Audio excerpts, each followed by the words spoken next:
Tuloy pa rin tayo sa sagupan dito sa Barangay 5 Panalo! Pero bago natin simulan na magiging 1v1, kamustahin muna natin sila.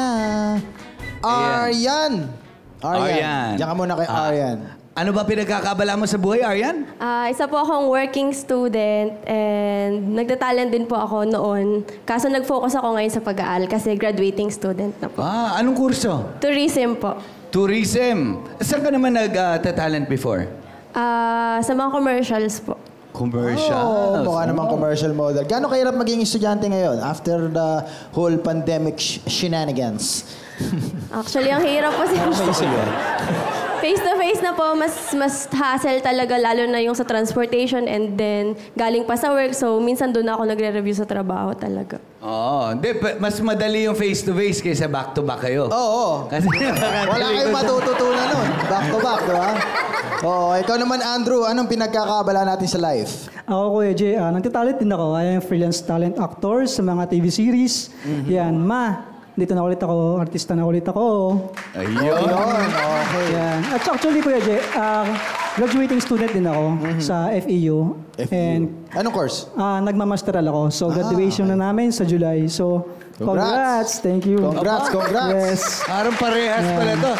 Parehas naman sila.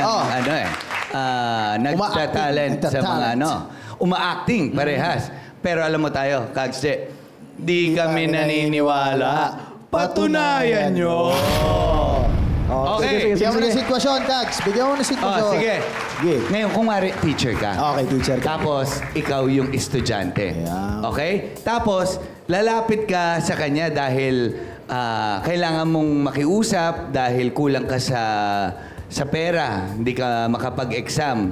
So, nasa sa'yo yan, teacher, kung ano yung gagawin mong desisyon. Okay, sige. Okay? Ready? In 5, 4, 3, 2, 5. Sir, baka naman. Anong problema? Kailangan ko talaga mag-exam. Wait lang. Hahabol na lang after ng sahod na. Ilang linggo ka ng absent, nagkakating ka, tapos yung grade mo, anong gagawin natin sa'yo? Graduating ka pa naman. Sino mga kasama mo nung nakita kita sa palengke? May ka-date ka? Sino yan? Sir. Sa palengke pa Parang nagseselos ka. Bagsak ka eh. Mahilig ka kasi makipag-date. Sir, hindi ako yun. Nagtatrabaho ako, sir. Kung alam mo lang kung paano ako kahit ipambayad lang sa tuition. Ganito na lang. Sino bang parents mo? Kausapin ko na lang para gano'n. Kasi critical yung grades mo. Di ba? Papayag ka ba? Wala ka sa mga graduation. Hindi nga, sir. Kaya baka naman maawa ka naman, sir. Kung pwede lang po. Kahit ngayon na lang. Last na hiling na, sir. Ganito na lang, ha? Since ngayon, nakikiusap ka, baka pwedeng pasahan mo na lang ako ng isang project.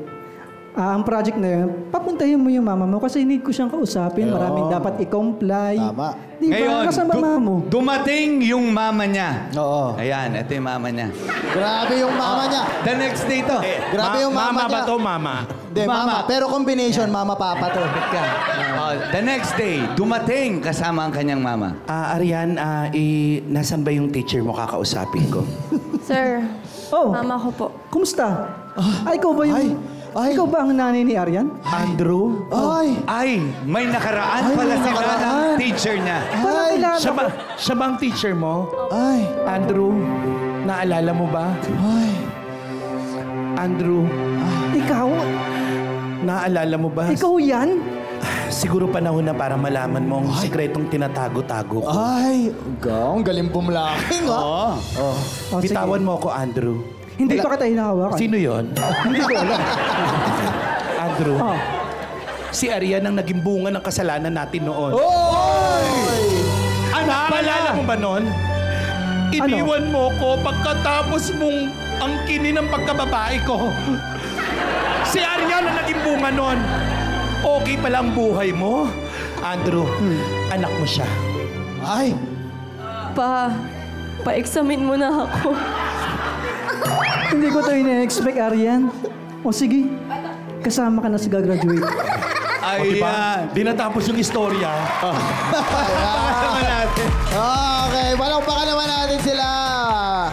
Talagang iti-deny nung tatay hanggang sa uli. Oo, ayaw niya talagang aminin. Nagkaroon siya ng ganung pagkakasala.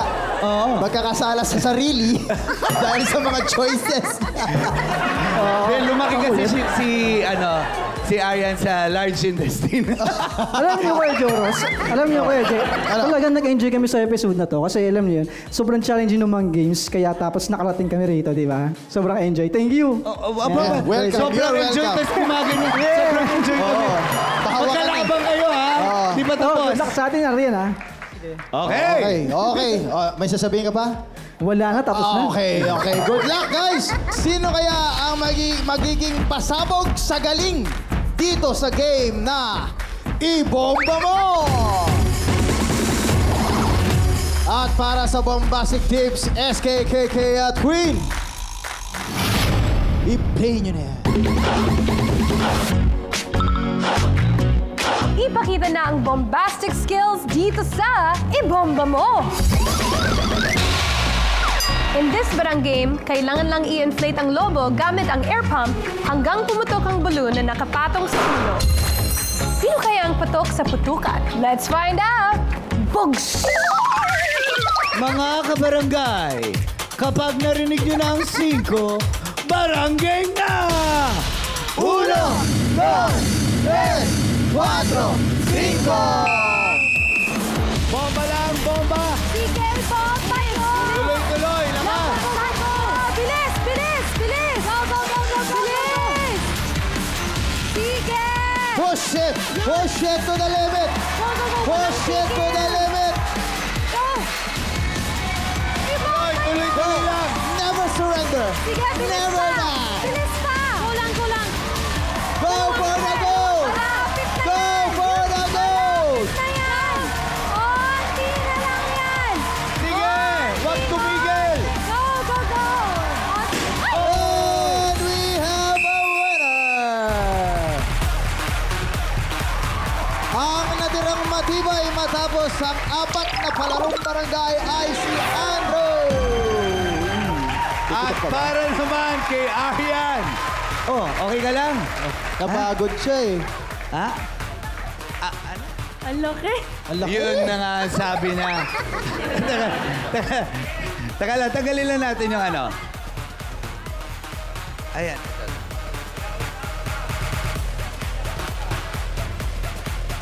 Okay, ingat. Arian, ano nangyari? Napagod. Napagod. Huwag kang mag-alala dahil ito, matatanggal ang pagod mo sa 1,000, 2,000, 3, 4, 5,000 pesos. Ano masabi mo sa Barangay 5 Manalo? Maraming salamat po, Barangay 5! Thank you. At syempre, Andrew, dahil ikaw ang nanalo sa mga palarong barangay ngayong araw, meron kang 1, 2, 3, 4, 5, 6, 7, 8, 9, 10,000 pesos. Ngayon, Hakot Powers ang kailangan para manalo ng 100,000 pesos! Abangan yan sa Barya Fiesta sa pagbabalik ng Barangay 5 Panalo!